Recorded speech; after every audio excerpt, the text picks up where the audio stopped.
I would like to call the meeting to order at 7:12 PM. Yes. Hannah Dawson? Yes. Chelsea Leppelman? Derek Hernandez? Aye. Jonathan Campbell? Yes. Dave Inger? Yes. Frank Dinelli? Yes. Okay, public comment and recognition of guests. We have no guests, but we did want to have a comment that it is Dr. Stanifer's birthday today, so we're celebrating her.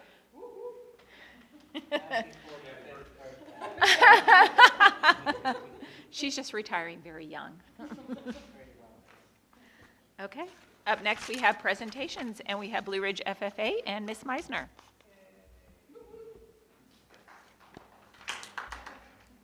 Hello, just me tonight. So in my world, down in the ag room, is it? Oh, I don't know. I think it is now. Okay, perfect. So, hello, I'm Jacqueline Meisner. As of today, I just started year 9 teaching here and year 11 coaching, which is super exciting.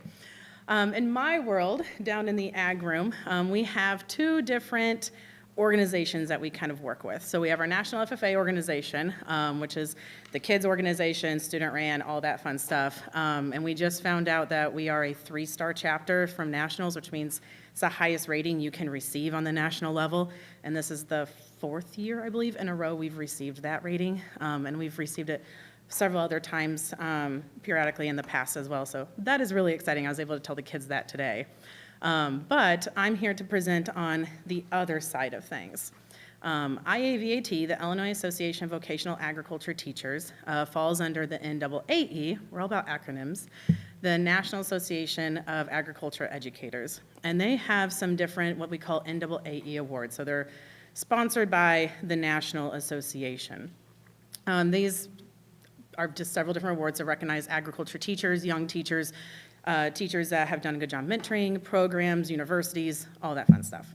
I've applied for some different ones in the past just to kind of see if I can get to the conference, the national conference, because I've heard it's phenomenal, and fell short. And this year I had a couple of people that were like, hey, you should apply for this award. Like, your program's awesome, you should apply for this award. So I was like, okay.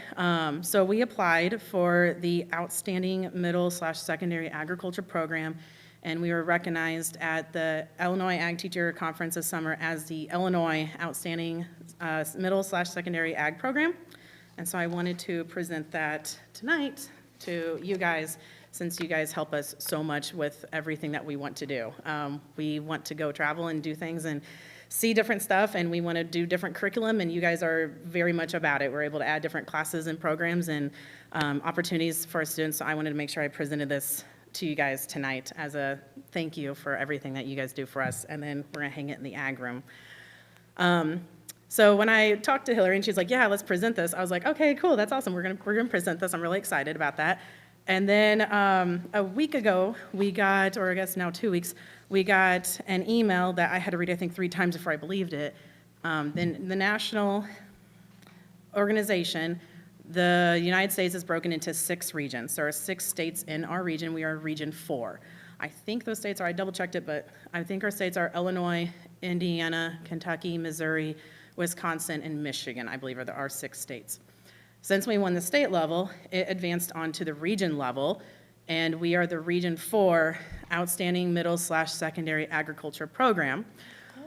So I wanted to share that with you guys, which means, as I told my wonderful principal, I'm going to be missing a week of school to go receive that recognition in San Antonio, Texas. They pay for my flight, hotel, and registration for the National Ag Teacher Conference in San Antonio, Texas, the 1st of December. So I wanted to present that and tell you guys all about that. Thank you.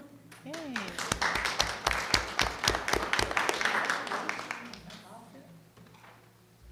I think that we as a board just want to acknowledge, and I know that every time you bring your FFA students, but the recognition is well-deserved. I mean, our program is definitely like a feather in our cap for Blue Ridge. I mean, that's definitely something when someone asks me about Blue Ridge and what do you offer, I said, well, one of the best darn FFA programs you can find in Central Illinois. So, you know, everything that your students do out there, it brings pride back to our district, and we just can't speak enough about it. That's personally how I feel about it, so.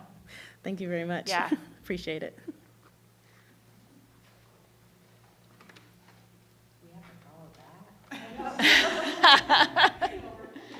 Okay, up next, we have communications, the Illinois Policy Institute. That was a request that talked about the fair share language that they thought was in our collective bargaining agreement. That is not part of our collective bargaining agreement, so I contacted ISB to let them know, and they said to contact the Illinois Policy Institute to tell them as well. I've told everybody that needs to know. It's not there, so we don't have a problem. And then also are the IASB liaison talking points there for you to review over. Up next, we have committee reports. There are none this month. Okay, and then administrative reports. My report is short. I spent a lot of time over the last month working on the budget, and you will see that later in the evening. Administrative retreat, we had a wonderful time. We got off campus for a day. That was July 31st this year. We talked about a lot of different things. We did some team building activities. We discussed parent and staff communications, new legislation, policies, Crisis Go, Evaluize, the book The Happiness Advantage. We read and share perspectives on several educational articles and worked on our SMART goals for the upcoming school year. And then Henry Kraft from U of I Extension 4-H came and did some of our team building activities at the end. Do we go ahead and say, Paige, that, yeah, the gentleman won, the girls lost? Okay, we'll go ahead and say it out loud. Twice in a row, same kind of game. And yeah, last time ever too. And then this was, I believe, the 4th year that we've used New Horizon Church as our offsite location. They do not charge us, and they let us use their soda machine and their space all day long. So we did a little service work for them by stuffing paper into balloons and blowing them up for the activity that they were having that evening. So 80 balloons done for them was a nice return for 4 years of time spending there. Let's see, Vernon Jones, we'll talk a little bit later about some of our track things that are going on. Vernon Jones would like to start a little bit earlier than they had scheduled originally. If they can get the ground leveled, that will help them go quicker when the springtime comes and the materials are ready to go. So that's what we've been working on while we're getting ready for today when we had all our kids back for the first time. Mr. Payton?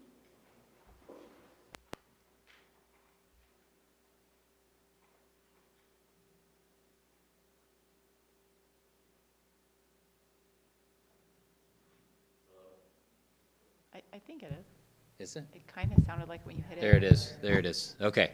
I'm just going to hit a couple of things. Where do I begin? It's been a very busy summer. First off and foremost, we've had a lot of learning opportunities for our students, from ESY to Kindergarten Jumpstart to summer school. We had about 30 students that attended summer school, which was great. It was a great way for students to get back into that mode of learning and start connecting. And we had some great enrichment opportunities, but I'm going to let Mrs. Trimble talk more about that. Jumpstart was great. That's another wonderful program that we have that allows a lot of students coming into our district for the first time to see the building, understand routines and procedures, develop relationships with peers, and then the adults that we have in our building. Kindergarten this year it's a pretty amazing thing. We had 63 kindergarten students enrolled. When we left in the spring, we had 45 students transitioning from pre-K to K. So we had around 18 students from the spring to now that have enrolled in the school, which is a large amount of kids. So yeah, this is the biggest class that we've had in a little bit, but we're excited to have new students and new faces and new families in our district, and we're looking forward to educating and provide great experiences for them. It was a great first day. It was an exciting new day. Lots of positive things going on throughout. I'm very excited for our staff. We really have a wonderful staff in our building, a great collaboration of, or just a group of not only good veteran teachers, but new and exciting young teachers too that are coming into the district, and just a real strong sense of passion for education, which I'm very excited about and for where our future heads. So that's kind of what I have. Anything else? Mr. Huddleston?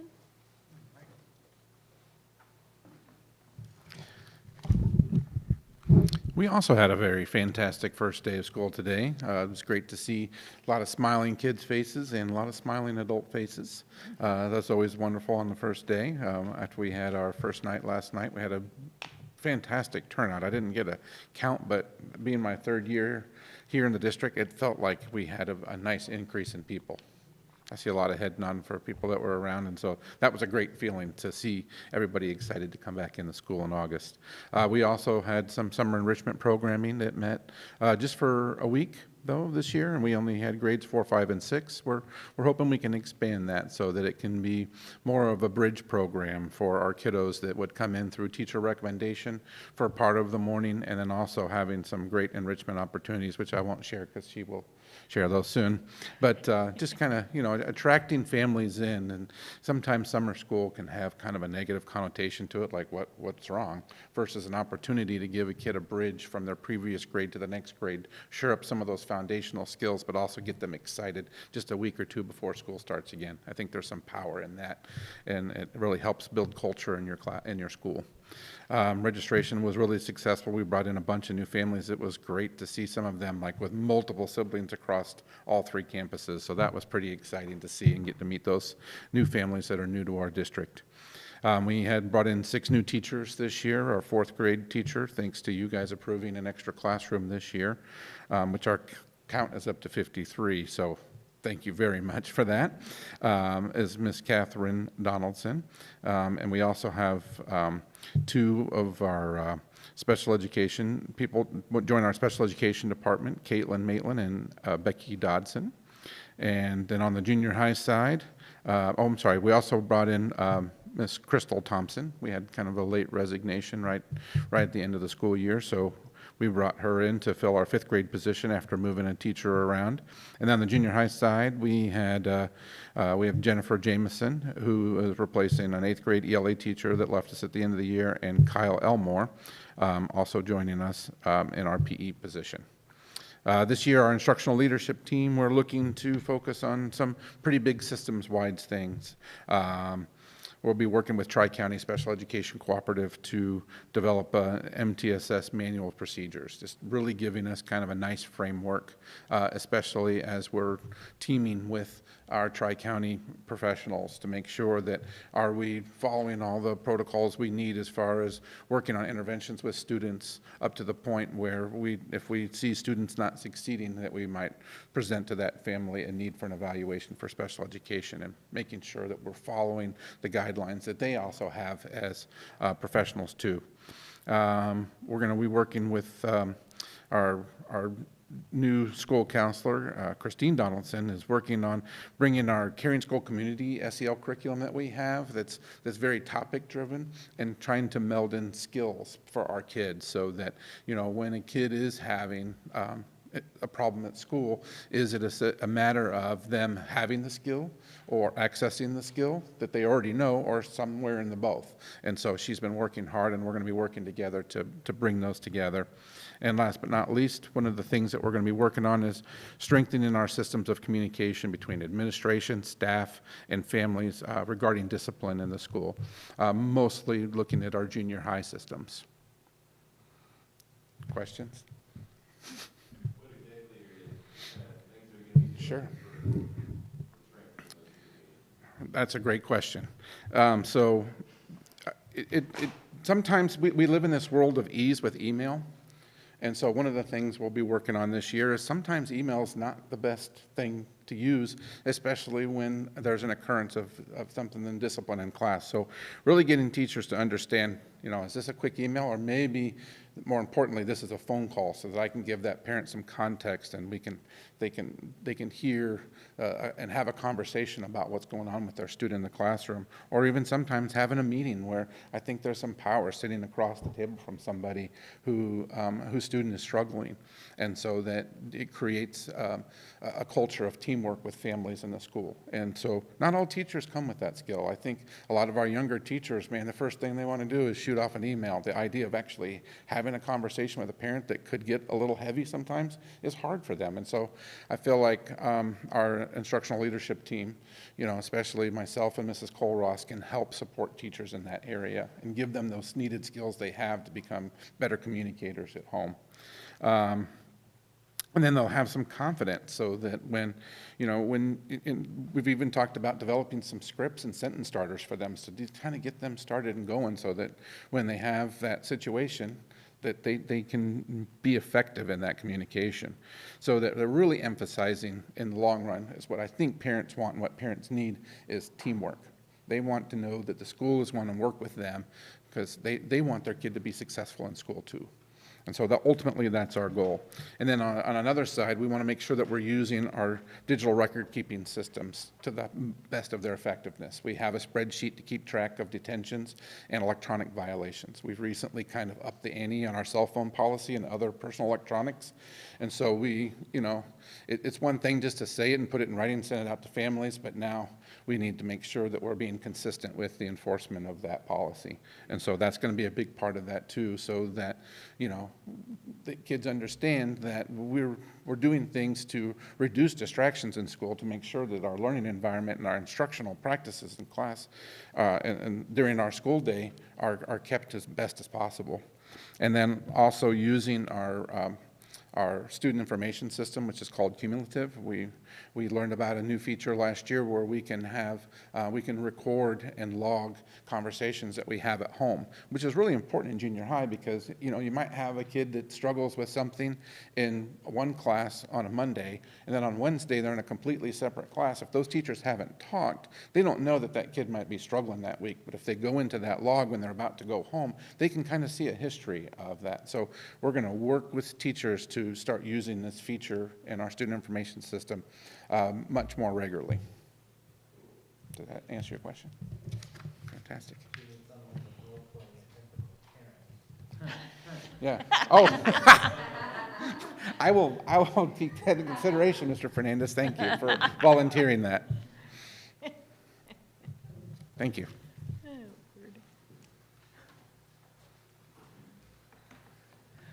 Man, I feel like I haven't been here in forever.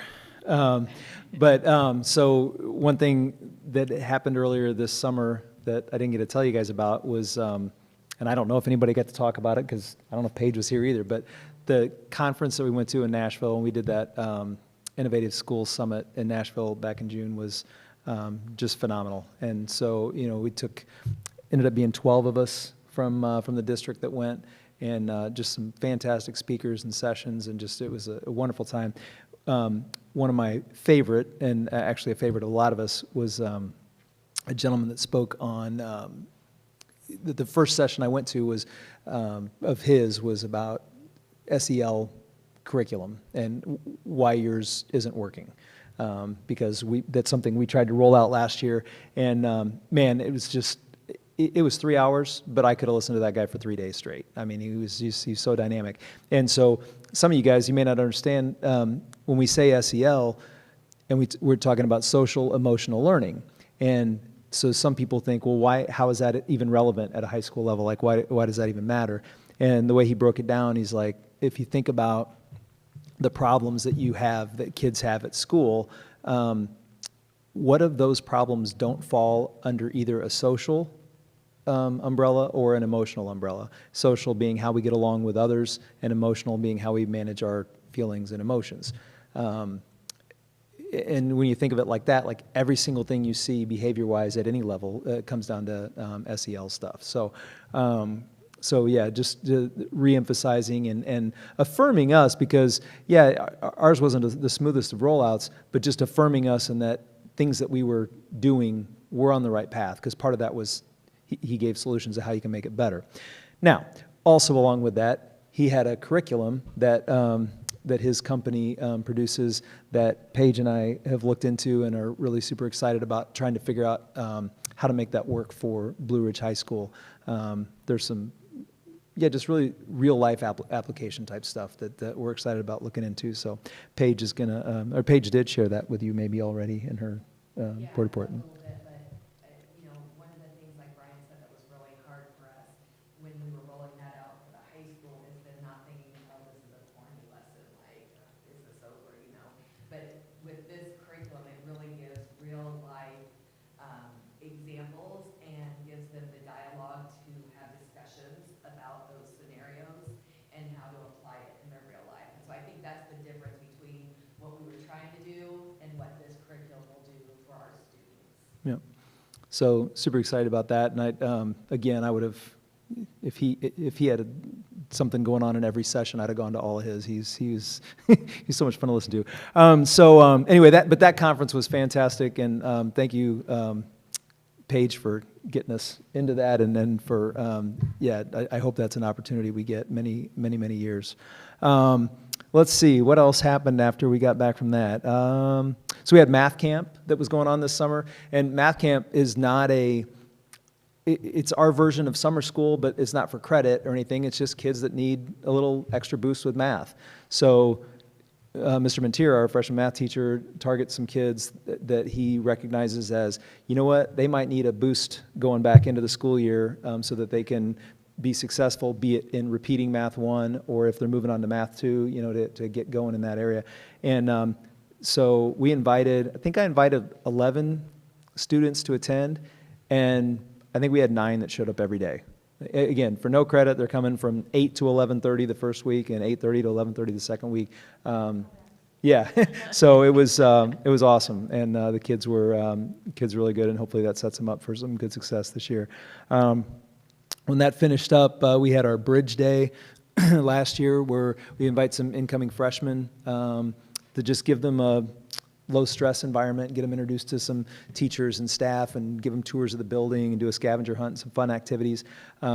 This year we have a much smaller freshman class than what we've had in the past, and so it was a small group at Bridge.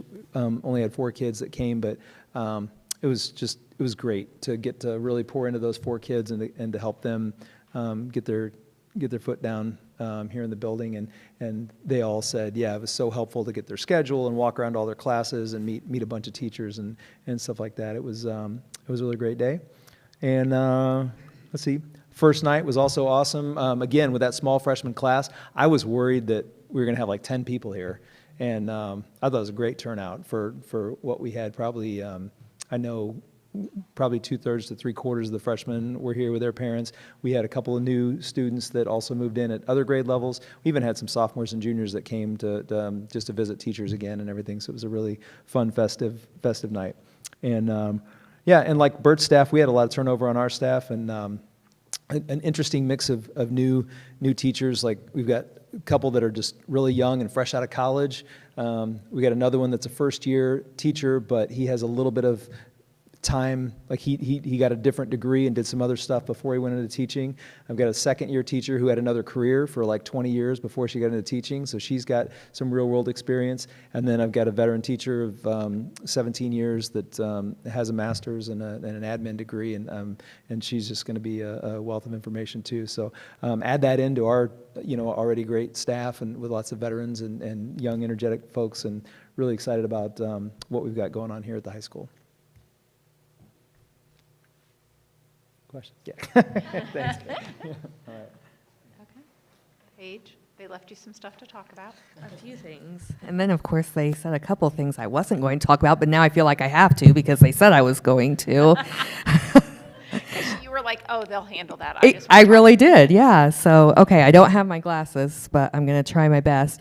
So you can see the summer for me is very busy just with making sure the teachers have everything that they need to be successful and ready to go on that first day.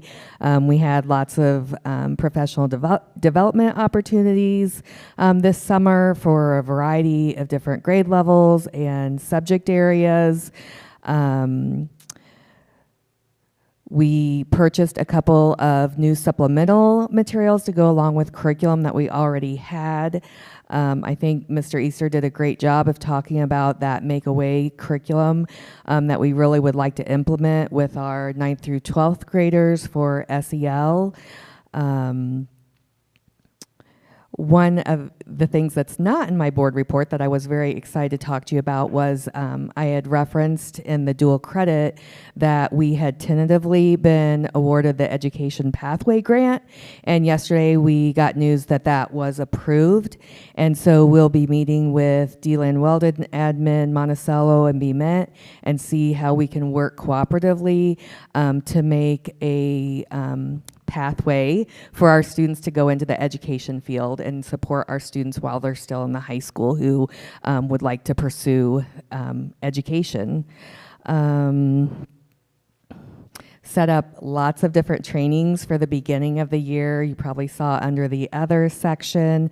As they referenced, we had our enrichment, our week of summer school enrichment. We had the Bloomington Children's Museum that came a couple days. We had U of I Extension came for a couple days. Champaign County Forest Preserve came and did a presentation. And I think it was just something to break up the day, and the kids really felt like that they were special getting to have these opportunities, and we're excited to be there.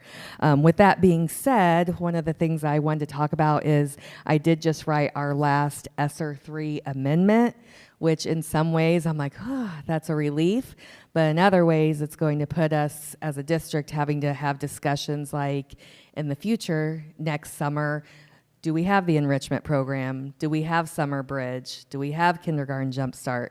Because those things have all been paid with some sort of grant funds, and so those won't be as readily available. So it's going to have to be something that we decide where that priority is for us.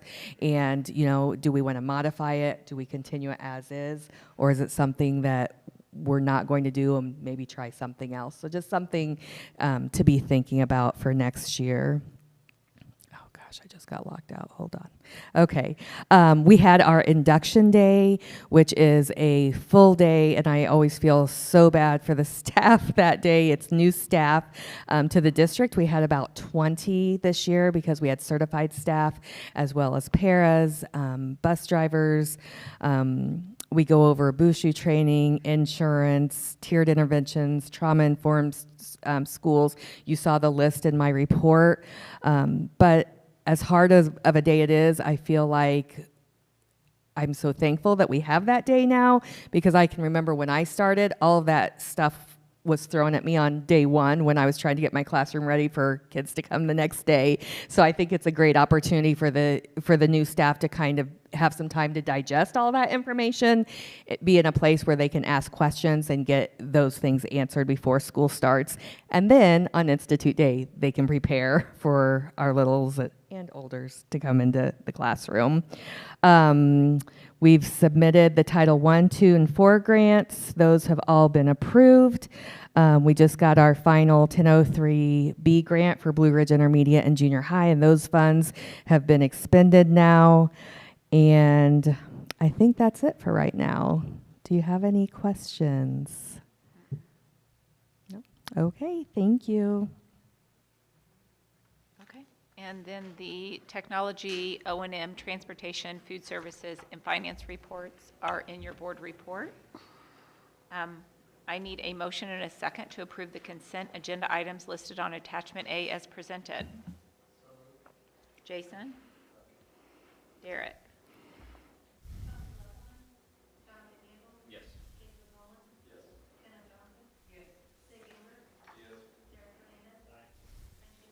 Yes. Up next is old business. The first item is approval of concession stand addition and remodel bid. Okay, so we went out for bids for the concession stand, both the addition and the remodel. We received 4 bids coming back in. The apparent low bidder, $671,700, was from Commercial Builders out of Urbana. Scott Wachter has verified the bid. And knowing that this was definitely higher than what was anticipated, and you can see the bid sheet there, $671,700 from Commercial Builders was definitely considerably under all 3 of the other bidders, going all the way up to $780,000, so more than $100,000 difference there. We were expecting something closer to $500,000. I do want to point out to the board that I got a late email today from Scott Wachter. I said, when I go to the board, I know that I'm going to get some questions about that price. This feels like the sticker shock that we got when we were building the bus office building. So I asked, is there any wiggle room that we can look at here? And so responses that have come in so far, if we went away from the fiber cement siding and went to vinyl siding instead, that would be a savings of approximately $8,000. But we do have to worry about the durability out there. If you notice, we have some problems with the current siding that's there. Mowers are going to be going back and forth. There's going to be a lot of activity there. So when I talked to Rusty today, he was not in favor of skimping in that area. Changing the overhead coiling counter doors at the concessions from stainless steel to aluminum, that would deduct $7,000. Architect did not see a problem with that. There's a few other things that he's going to work on, trench foundation and HVAC. He didn't have pricing on that yet, but he thought between the two things that I've just said, with prices and the two things that were mentioned, trench foundation and HVAC, probably the best we could do would be to knock off $15,000 to $25,000, which is not really much when you consider the full price. So what are our options here? We can accept the low bid with what that total was at $671,700. We could go back and say, let's kind of go down a little bit on some of the things that Scott and Rusty would feel comfortable reducing, but it's not going to make a significant difference, unfortunately. The other thing is to reject all bids and not to do the project. So I will say that when we do our budget presentation tonight, I do believe that, even though this is higher than anticipated, I do believe that we have the ability to keep this project as is in our budget.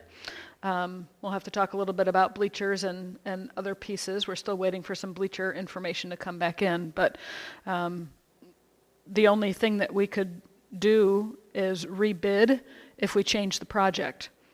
I don't know that we would want to go less on restrooms. I don't know that we would want to go less on storage. You never want to have less storage than what you've already planned for. We're always going to need more storage, even though we've planned for it well.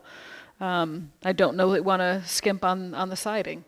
So, and Rusty reminded, same conversation, because some of you were on the board before. I know Jason had helped to price out some other options for the bus office building. And when you're building commercially, it's a different story than when you're building for your home. Everything has to be done to a different level.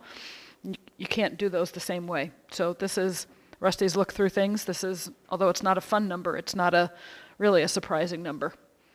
So we could change the bid and go back out and knock off something, or we could go with it as is, try to modify a little bit, or table the whole project. Those are the options that are on the table right now. Or you go back out and bid for the same exact thing, but chances are it's only going to go up from there.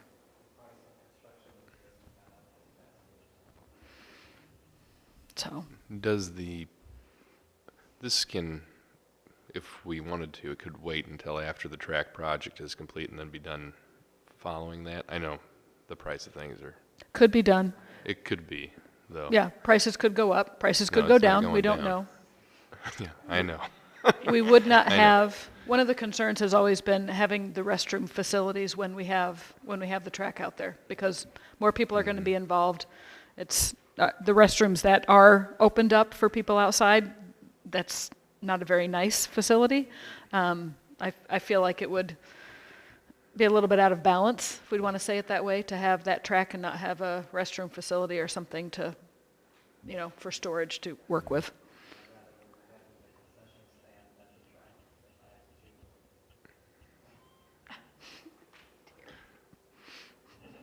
And I like the steel doors over aluminum. I think it's more durable. Probably a better idea. Mm-hmm. You never know when somebody's going to try to get in.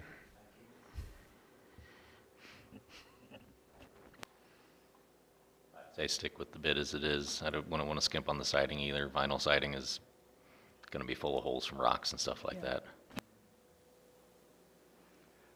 Is there anything, I know we had our, our shop class helped out with the bus building, transportation building, which did not save us anything at that point in time. But is there anything that Scott has that we can find a break on where we're doing something non-traditional, where it's not inside that envelope that the legislature has us for this? I mean, everything has to be, right now it has to be that expensive. We are bound. That price drives me crazy. Uh-huh. It's going to be over $1 million for those two buildings, and they're total less than 2,500 square feet. It'd be a heck of a house. Good. Mm-hmm. That's what we had looked into, like a Morton building before. That's what we had looked into for the bus barn. But you're still going to have to come in and put the restrooms in. You're still going to have to come in and put the concession area in. I don't like the number either. Yeah. How much experience does Tungate have with plumbing? And concrete work? I mean, could they do it all? I wonder if we know a plumber. Yeah, do.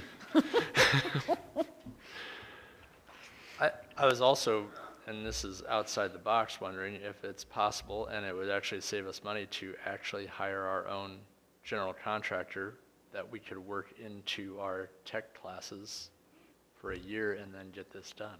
But that's, I think, I haven't heard of anybody that does that. Yeah, that's also a scheduling thing too, because it holds our kids have 2 hours, 2 class periods, so about an hour and a half, but that's it. And you don't really build a building an hour and a half at a time. This would be bigger than their garages. Yeah.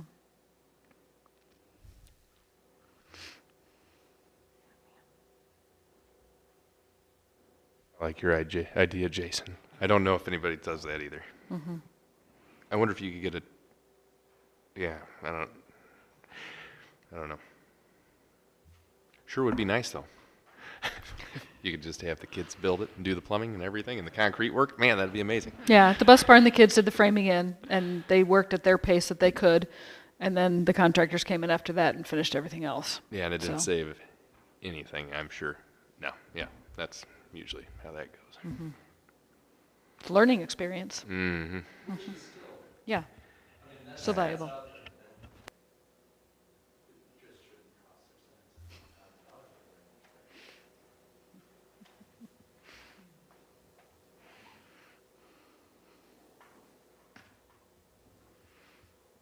Okay, so,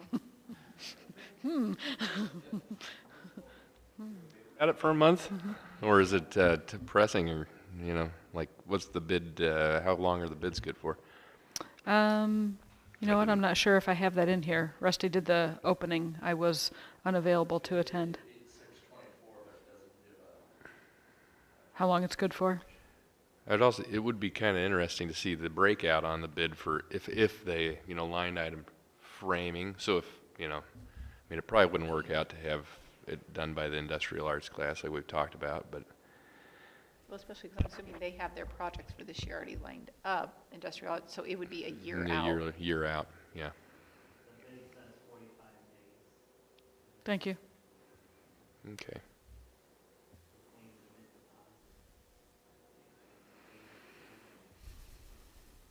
Which was the 6th. Oh, okay.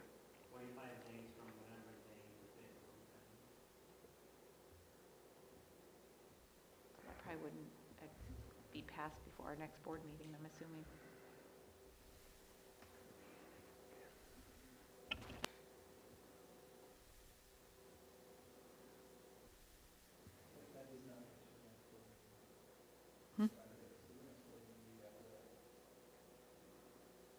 Because from August 6th till the next board meeting, I think that's over 45. Okay, so what are everyone's thoughts? What motion am I making? Okay, we're gonna throw her forward and see what happens. Okay.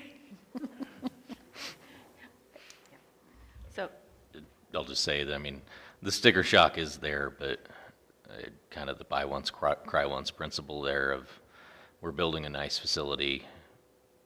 We don't want to lack the other side of the good part that we're building.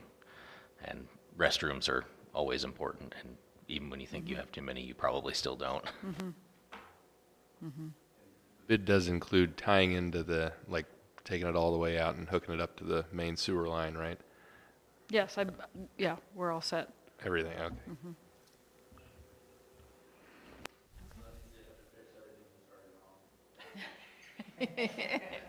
That's kind of a legitimate question.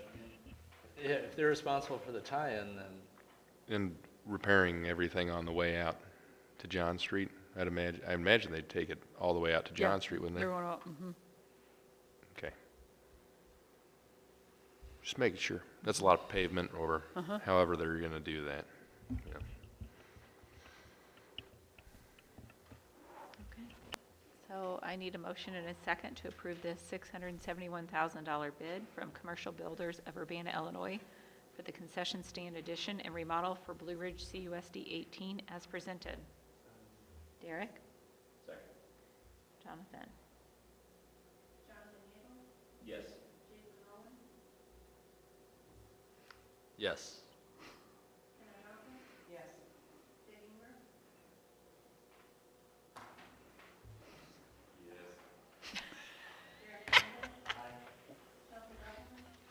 Sig? Yes. Sig? Okay. Up next, we have approval of the FY23 single audit. Once again, that has not been prepared by the auditor, and we're hoping to push that to September. So up next is the BRI JHS acoustic project update. Okay, I'm going to go ahead and take a minute to read through this with you, for those who are listening. Rusty Willing and Jeff Somerville from Picture Perfect Technologies met on August 7th, and both are in agreement with proceeding with the installation of mats on the wall below the bleachers versus carpet tiles. Our quote from Herff Jones for this part of the project is just under $4,900, including installation. Again, board members, I received a late email today that has a picture for you. Did you send that to everyone? I sent it to the board, I believe. It looks really nice. Yeah. I was like, oh, this is amazing. Yeah. Have you all seen it? Yeah. No, It looks it just, amazing.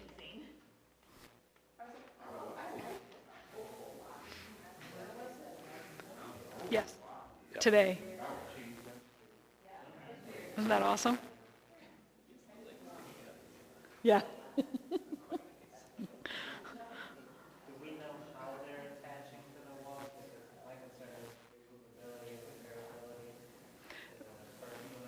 What, his company works on these things, so whatever they recommend is what we're following. I don't think there's any, like the carpet tile was gonna take, what do you call it, sanding down the wall perhaps to be able to get it to a here. This is all Jake covering this with, the knowledge that he has about the installation. And that's really gonna be a nice space in there. Now we're gonna have to fix the blinds and things on the wall, yeah. Okay, so that quote was for $4869.05, including installation. With using the mats versus carpet, Jeff from Picture Perfect reduced the recommended amount of baffles. Those are the soundproofing things that would hang from the ceiling. He wanted to reduce that count to 78 because the sound dampening from the mats in comparison to the carpet would allow for that. His quote now for materials and installation is dropped down to $85.25, which if you remember, including some wall panels previously, not this carpet area or padding area, but further up on the walls, his quote before was $30,000. So this is a big reduction. So in speaking with Rusty, they determined that the installation of the baffles could be accomplished without the use of a boom lift. Our concern was putting a boom lift on a floating wood floor. And so, I mean, Jeff's company doesn't advertise that they do this in gyms. They advertise churches and other places. So that was something that we wanted to talk about, and he said he could do that with another way other than a boom lift. So Jeff and Rusty agreed that we would work on the wall mats and adding the first installment of 78 baffles to then see how life would be in there for the acoustics. And then if we needed to do something at a later point in time that we can consider whether we would need more baffles or we would need sound panels. Jeff's goal for the reverberation level would be a 3.0, not a 2.5 as originally proposed. We're still a gym. We need to have some sound bouncing around in there. It's not solely used for a drama production, but that will be kind of what I would call a happy medium. So the recommendation there in front of you is kind of a two-part thing. Talk about the wall pad, and then also the baffles at the count of 78 from Picture Perfect. And that quote does include the installation. Both of them do. And of course, we would have to find a time where we could be in there. Could be a weekend or a school improvement day, teacher institute day.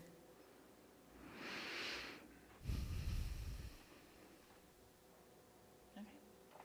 Any questions or comments? Okay, if not, I need a motion and a second to approve the wall pad and installation quote from Herff Jones and the baffle and installation quote from Picture Perfect Technologies for the junior high gym sound dampening project as presented. Derek? Who was second? Sig. Sig. Yes.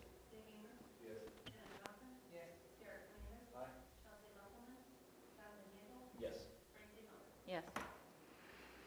And I know up next is that, but because I opened my phone and I showed everyone that picture, I also saw at 5:13 that, this is kind of exciting, that we got an email from IASB saying that our board is being recognized as for the 2024 IASB School Board Governance Recognition Award. So we did receive that. So that's kind of nice to see. And that they'll announce our district at the joint annual conference in November, and then next spring at the spring division meetings will be recognized at that. So that's kind of nice that our efforts in governance have been recognized. Yep. Thank you, Hillary, for helping put all that paperwork You're together for that. But I was like, oh, that was kind of nice to see. Yeah, yep. Okay, up next is approval of MOU, teaching credit and salary schedule placement. Okay, so you took action as a board in June of 2024 to place current teachers on the salary schedule according to their actual years of experience. Previously, that was capped at 7, even if they came in with lots of experience, unless there was board provision for that. And so we felt like it was appropriate to match what other districts around us are doing by giving those full years of credit. So I'm proposing that we do a revision of our CBA language to show to reflect that practice that you just approved in June of 2024. So you have an MOU attached there, which basically strikes out one sentence in the language. Credit for all teaching experience outside the school district shall be given on the salary schedule. End of sentence. In determining the amount of teaching experience either within or outside the district, teaching less than 100 days of the school year will be given no credit, while teaching 100 days or more will be considered a full year. The sentence that was removed, or the partial, said that the credit would only be given up to 7 years. Credit for years of experience and placement on the salary schedule for teaching experience beyond 7 years shall be determined by the board. So that part is stricken from the language. And that is already signed on the union side, and your recommendation, your approval would be your signature on the board side. Any questions or comments? Okay, if Does not- this mean that I mean, I'm assuming it's from an accredited school that these people would be teaching at Right. for the experience? Not always accredited, but a public school, Okay. I mean, there are people out there who say that they teach things, and I didn't know yeah, if we were. not at a accounting daycare, for not at a, All right. it's, yeah, Yep. it's going to be a school district, yeah. All right, I need a motion and a second to approve the MOU, which revises the current CBA question. language. One Second more is a question, if that's me. Sorry, Sig. I was going to ask you about, is this just for certified staff, or if they've been teaching and they haven't been certified, but they've been in for 5 years, you know, as a paraprofessional, for instance, and then they move to teaching and they've got 2 years in there, is that 7 years of? Starts fresh as a certified teacher, Okay, yep. thank you. Okay. Now I need a motion and a second to approve the MOU, which revises the current CBA language for the teaching credit and salary schedule placement for Blue Ridge CUSD 18 as presented. Jonathan? Sid?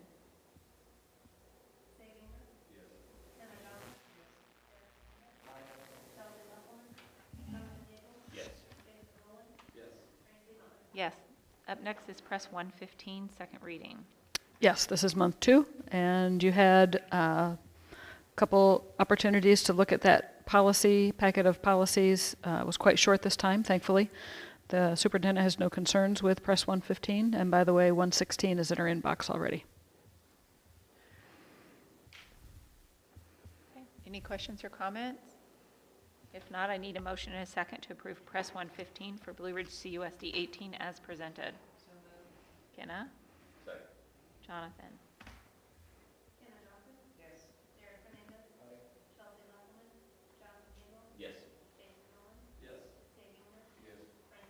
Yes.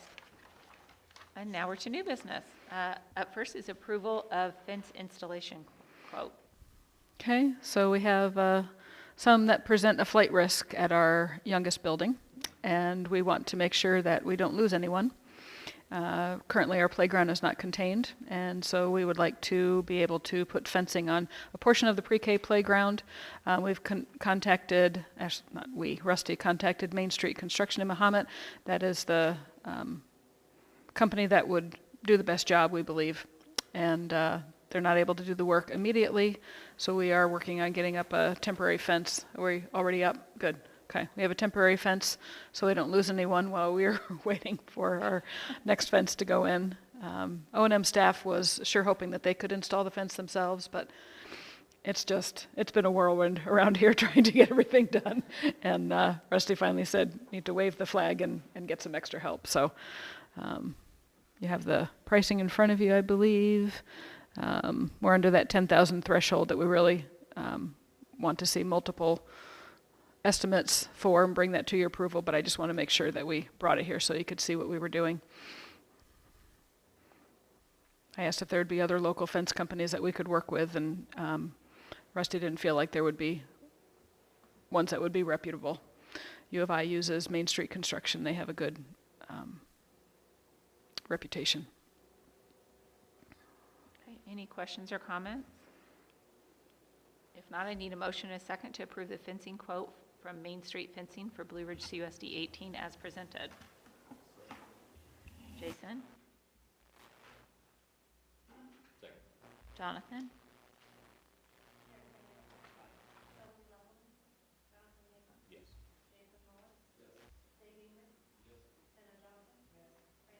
Yes. Up next, we have review of approval tentative FY25 budget. And this is what you've been waiting for all evening. Here we go.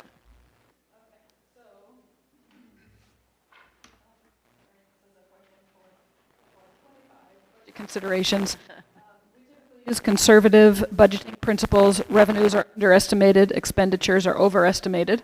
Revenue sources come from local tax dollars. We calculate that at 97%. In other words, we don't know that all of our taxes will be collected, but we have a pretty high percentage of those that do historically. Early taxes this year were received from McLean County in June of 2024, which will be shown in fund balances. Not in the FY25 revenue. In other words, it was already booked, so it's not going to be shown as new money coming in the budget part of the presentation. State funding comes from our evidence-based funding, EBF. That's a hold harmless amount, meaning that it will not go down. Thankfully, we are in the upper tier, and we don't get much new funding each year because we are shown to have a very solid funding source. State funding also is in the form of breakfast and lunch provisions, driver's education, transportation, pre-K, and ag grants. Federal funding comes from, again, another program for breakfast and lunch funding, our title grants, IDEA grants, that's for our special education services, ESSER 3. I know Paige is really excited to be done, but it's been a tremendous amount of work, a tremendous amount of money that's allowed us to do a lot of things, but it's been a tremendous amount of work. I can't even explain all that she and Kara Wallace are doing right now to try to finish out this grant. We also, for the third time now, right Paige, third time now, we've received the Small Rural Schools Grant. We call it the REAP grant. That's a federal funded grant, and we don't really have, there's not a lot of technical writing for that one, so it's kind of a blessing. Right. But you don't have to write 20 lines of different things. So it's a nice grant. It's a user-friendly grant. And expenditures are going to be outlined in the upcoming slides. Fund 10 Education, you'll see in the middle column last year's unaudited balances. So we have not started. We thought we were going to, but we have not had our visit from our auditor yet, so we don't have anything confirmed as audited balances for FY24, which finished up in June 30 of 2024. So what we use until we get that is these unaudited balances. So last year, our revenues, according to our records, showed that we brought in just over $8 million in the Ed Fund. We spent over $9 million in the Ed Fund. You can see that we had a little bit of a deficit there. The unaudited fund balance, that's important for you to watch, down at the bottom, $6.3 million. So even though we were a little bit behind, we had a deficit, we still have a healthy fund balance there.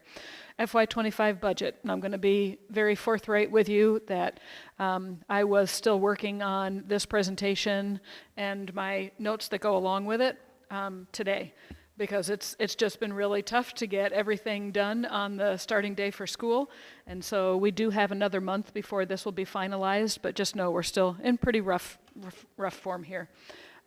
So let me go back to my slide right here. I wanted to mention on the Fund 10 slide that we received from McLean County in all over $2 million in early taxes. The portion of that that goes into this Fund 10 was 1.4 million. So even though our expenditures that I'm estimating for FY25 show a deficit of 1.8 million, really 1.4 million is already sitting inside of that fund balance. Okay, so really the deficit is much less than that. And we've approved a much larger deficit before going into a school year. And let's see, revenue from Fund 10 includes evidence-based funding. It's about $889,000 coming in. ESSER 3, about $148,000 remains. Local tax dollars, over $6 million. And some of our grant money comes in there into Fund 10. Expenses include salaries for certified staff, paraprofessionals, cooks, nurses, certified benefits, technology costs, instructional and technology licensing, out-of-district tuition, athletic and activity expenses, and food costs. The bulk of what happens in the school building goes through the education fund.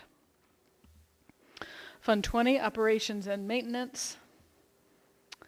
Let's see, you can see last year we brought in just over $1 million, spent just a little bit more than that. Unaudited fund balance is sitting at $2.6 million.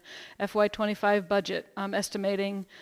So what I do for those, when I say we have early taxes, so I went to what we anticipate from McLean County, and I took out the amount that we've already received, and then did the 97% on that. And so what I'm expecting in my revenues is very realistic based on what we've already had inside of our fund balance. So I think that we have about over $1 million coming in. Expenditures will be a little bit more than that again, so a small deficit. Projected fund balance is still going to be at $2.4 million. That fund is remaining healthy. Going on to my next slide, revenues include local tax dollars, a portion of what we call CPPRT, Corporate Personal Property Replacement Tax. It's a mouthful. Recent year increases, right around COVID time, that was increased quite a bit, and we are told that we're estimated about 70% this coming year, so those are reducing. Expenses in this fund include custodial and maintenance salaries, all the water and sewer bills, the power bills, exterminating services, fire extinguisher inspections, trash removal, HVAC upkeep. Fund 30. Fund 30 is our debt service fund. In other words, that's where we pay for our bonds from. If you look at last year, $769,000 was brought in, $835 was spent. Why is that a deficit? Because of the early taxes received the previous year from a different county. So the budget was still, we think, around $447,000. FY25 budget bringing in $933,000, expending $846,000 for the bonds that were just issued last year and everything else that's outstanding. So we will be positive in that fund by a teeny bit for the year, we anticipate, and the fund balance would be just over $530,000. In Fund 30,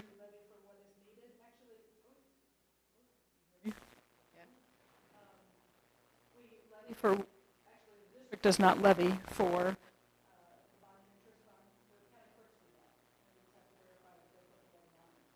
that they get their money, so they do that work.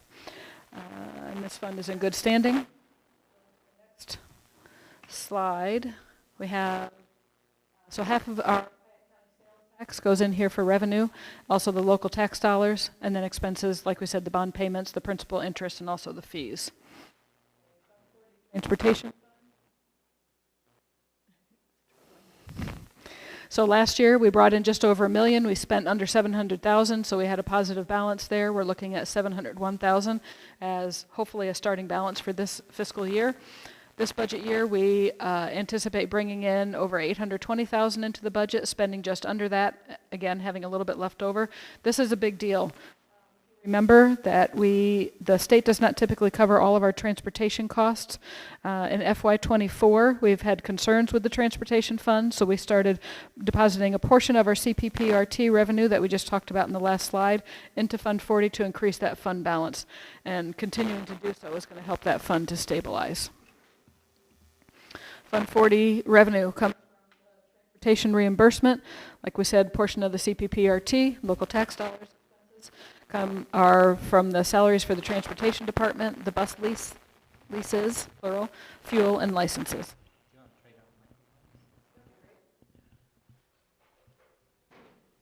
think I'm going to use mine for some reason. Wouldn't want anybody to miss this. Thanks, Derek. All righty, so I think we are.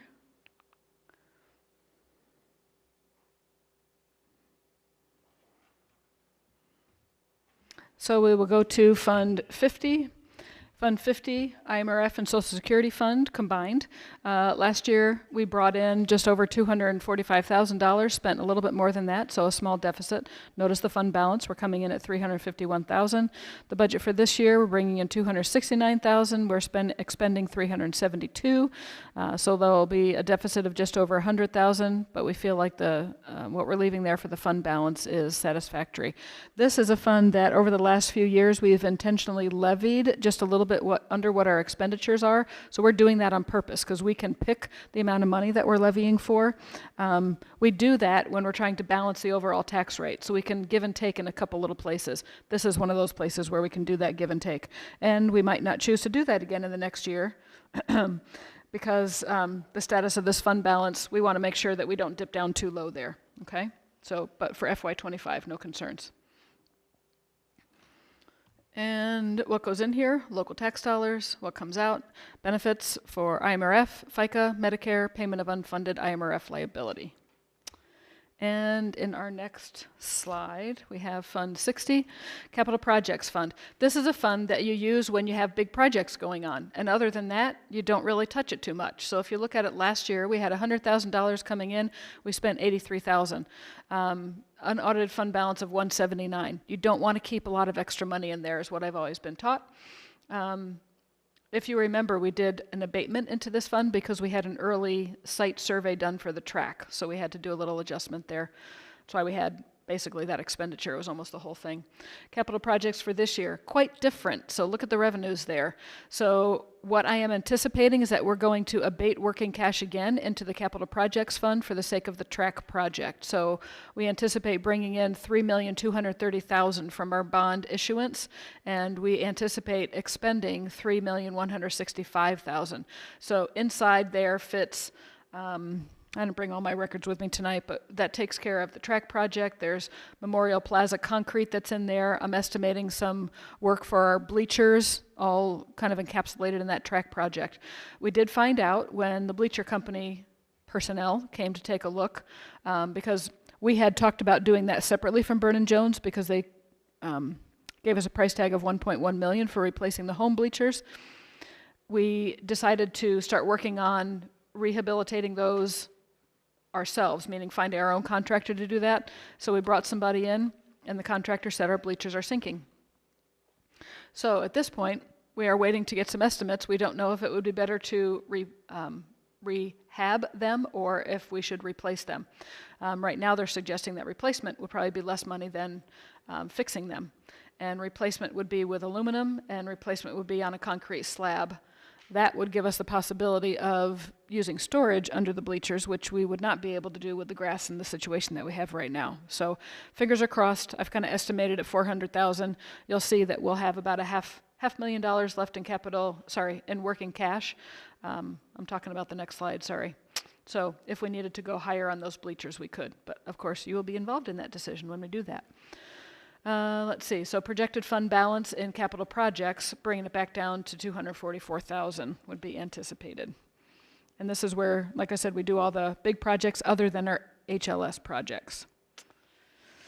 And let's see, local tax dollars come in, half of the Piatt County sales tax goes in. What comes out? Architect and engineer services, district projects, Snyder Concrete. If you saw the bike racks over there, all in full use today, that was awesome. So we can have sidewalks and bike racks all being used at the same time without a safety concern. Entrance lighting at BRIJHS, that's one of my pet projects, I'll call it. That circle drive, when you hit the wintertime and you have indoor sports, families leaving there, they pack that circle drive on both sides. You have small people walking through that area, and it is totally dark. Very unsafe, and so we're working on trying to get some lighting packages there.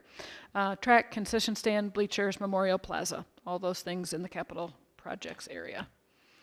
Let's see, we are next on 70, working cash. We're getting close, guys. So working cash fund, last year, the bond issue came in, that's over the $3 million. We abated the $61,000 for the survey work for the track.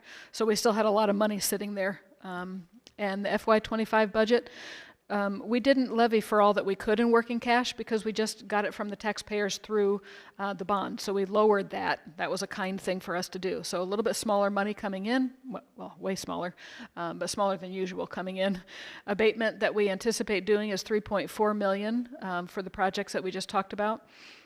So obviously we're going to be way over in our expenditures there. But if you look, the projected fund balance that I just referred to is over $500,000 right there. So there's a little bit of wiggle room still, fortunately. What goes into Fund 70, local tax dollars, what comes out. Actually, you never spend out of Fund 70. That's why I put those, kind of in air quotes right there. You do abatement. So we will be abating the working cash fund to Fund 60 for the completion of the projects that we just mentioned.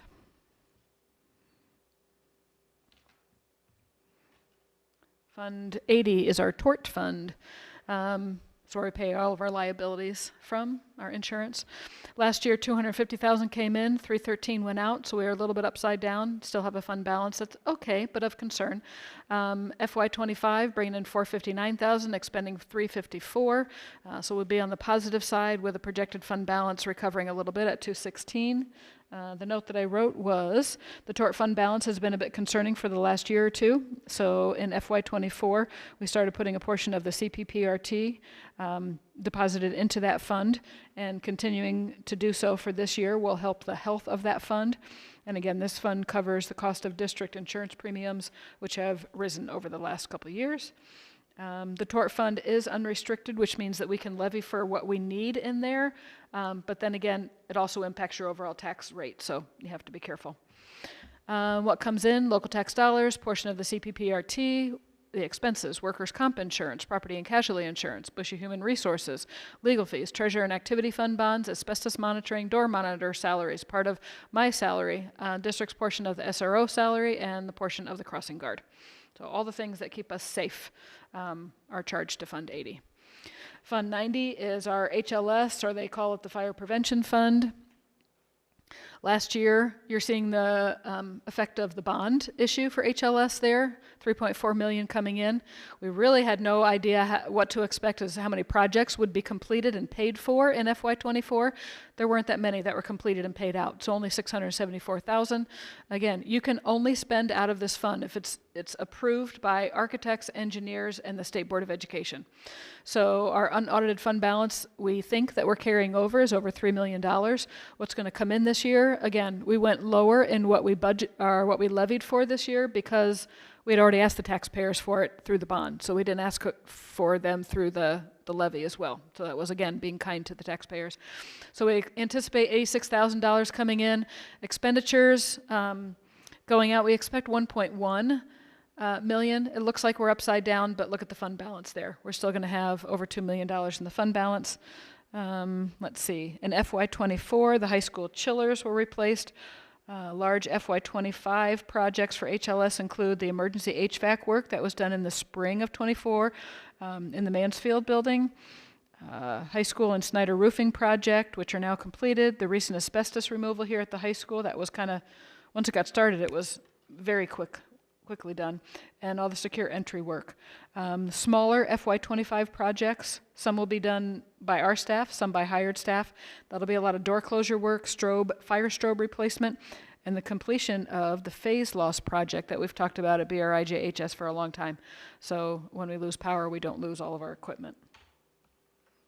And what goes into 90, local tax dollars. What goes out, HLS-approved projects only. Architect and engineer fees and the construction services. And do you have any questions? Yeah, just on the, I think the first fund, the education fund, I think you're running what would equate to about a $400,000 deficit, and I know we've approved other deficits like that in the past, but I mean, how do we keep affording deficit spending? Because of our fund balance that's there, but most likely I'm usually over estimating our expenditures by about $500,000. Okay, so that's what, it's just overestimated expenditures end up actually, and we don't end up being at a deficit at the end of the year generally. Well, with that fund balance, if we're coming in starting at 2.6 million, Sorry, I'm in the wrong fund. There we go. We're coming in with a balance of 6 million. So if really I think we're going to be $400,000 in the deficit, it's probably going to be more like 100,000. And so coming off of that fund balance right there is what we're looking at. Okay. Just making sure we're not going Yeah. down. Yep. Yep. And that's why we've been working with that CPPRT going into other funds that were showing that we were using up that fund balance, and we don't want to get that close. CPPTRT. CPPRT, What's that an acronym for again? Corporate Personal Property Replacement Tax. All right, cool. For anybody that wonders out there, not just me. Yeah. Where do you want me to go? Yeah, it showed it right there. What are we looking for? Oh, the name of that? Yeah. There it is. Corporate Personal Property Replacement Tax. Okay. Are there any other questions or comments? Thanks. It's refreshed from last year. Brian's like, could you please forward that file to me? After every meeting, he'll have a list of, please forward me all these files. Thank you. You'll get it all. Work smarter, not harder. Yep. Okay, I need a motion and a second to approve the tentative budget for the Blue Ridge Community Unit School District Number 18 for the 2024-2025 fiscal year as presented. Derek? Jason?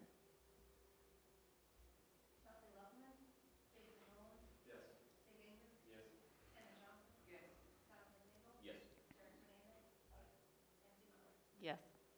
Up next, we need a resolution to place the tentative FY25 budget on display and set a time and date for the public hearing.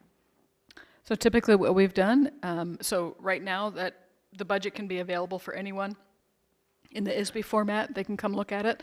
So far, I've had one person in 4 years so far come to take a look at the budget. But what we'd like to do is we have to send to the newspaper, so we have things published 30 days before. That's why the August meeting is earlier than usual. So we have a full 30 days before the September meeting. So the hearing, I would like to ask if we could schedule that for 6:50 p.m. on September 18th, which is the night of the September board meeting. So we'll talk about, we can make any changes that we want, and I would highlight those in this presentation. We'll make those changes in there, and then we'll go ahead and approve at that time. I need a motion and a second to approve the resolution to place the tentative budget for 2024-2025 on display in the Office of the Superintendent, District Office 411 North John Street, Farmer City, Illinois, for 30 days for review by the public. Kenna? Was that Sid?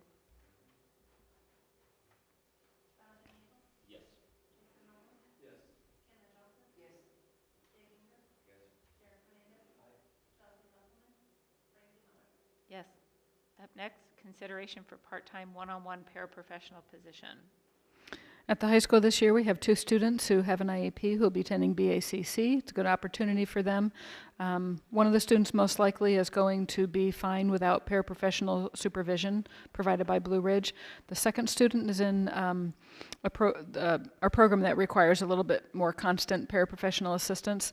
Due to the timing of the bus ride to and from BACC, it's not feasible. In other words, we don't have the availability of one of our paraprofessionals going because we lose that bus route time.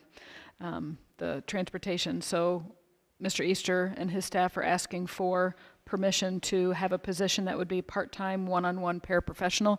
The person would ride the bus to BACC, be with that student full-time, maybe check in on the other student, and then ride back.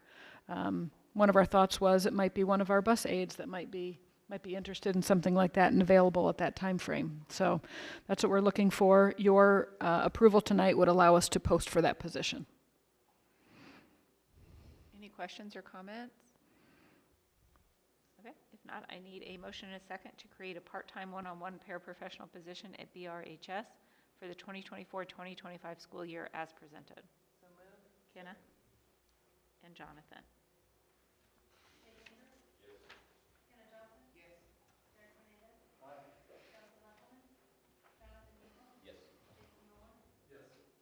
Yes. And I need a motion and a second to move from open session to closed session for the purpose of appointment, employment, compensation, discipline, performance, dismissal of specific employees of the district at 8:27. Sid? And Jonathan, you said that right?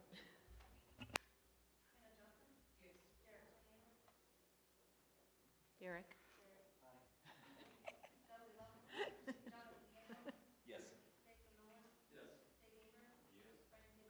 Yes. Yes. Okay. Yay.